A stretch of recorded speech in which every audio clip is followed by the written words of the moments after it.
छत्रपती शिवाजी महाराजांच्या 12 किल्ल्यांना युनेस्कोच्या यादीत जागतिक वारसा दर्जा मिळाला। ही एक ऐतिहासिक आणि अत्यंत अभिमानाची बाब महाराष्ट्रासाठी आणि संपूर्ण भारतासाठी आहे। यामुळे देशातील पर्यटनाला आणखी चालना मिळणार आहे। या घटनेचं सर्व स्तरातून स्वागत करण्यात येत आहे।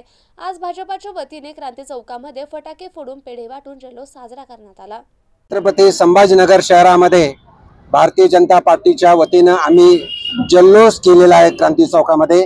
कारण छत्रपती शिवाजी महाराजांनी जे 12 किल्ले सर केले होते त्या 12 किल्लेलाही आता युनेस्कोच्या माध्यमातून एक वर्ल्ड हेरिटेज म्हणून मंजुरी दिलेली आहे।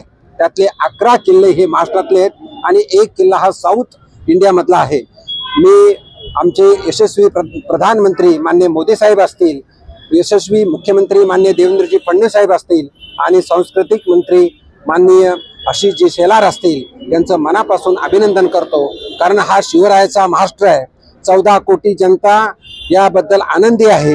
कारण या महाराष्ट्रामधले जे आमचे प्रेक्षक स्थळ आहेत त्या स्थळांना आम्ही आता भेट देत होतो, पण आता जगातले पर्यटक त्या ठिकाणी येतील। आता जगामध्ये कीर्ती या किल्ल्याची जाईल आणि मराठी साम्राज्य, महाराष्ट्राचं साम्राज्य हे जगभर पोहोचेल याचा आम्हाला आनंद आहे। आम्ही संभाजीनगरवासी या 12 किल्ल्यांना लवकरच भेट देणार आहोत। मी परत एकदा माननीय मुख्यमंत्री यांचं मनापासून अभिनंदन करतो।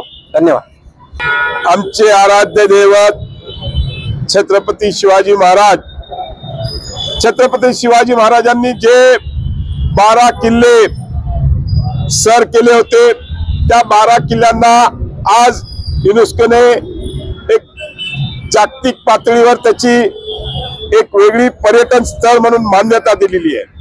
आणि देशाचे पंतप्रधान आदरणीय नरेंद्रजी मोदी साहेब असतील, आमच्या राज्याचे मुख्यमंत्री आमचे नेते आदरणीय देवेंद्रजी फडणवीस साहेब असतील किंवा सांस्कृतिक मंत्री आमचे सहकारी आशिषजी शेलार असतील, यांच्या माध्यमातून आज ज्या या 12 किल्ल्यांचं युनेस्को मध्ये नाव आलेलं आहे, मला नक्कीच खात्री आहे की येणाऱ्या काळामध्ये जागतिक पातळीवरचे पर्यटक ह्या सर्व जे गडकिल्ले आम्ही सर केलेले आहेत त्या गडकिल्ल्यांना पाहणी करायला येतील आणि आम्ही यापुढे या सगळ्या किल्ल्यांचं संरक्षण करण्याकरता आणि शुभीकरण करण्याकरता प्रयत्न करू, एवढंच सांगतो।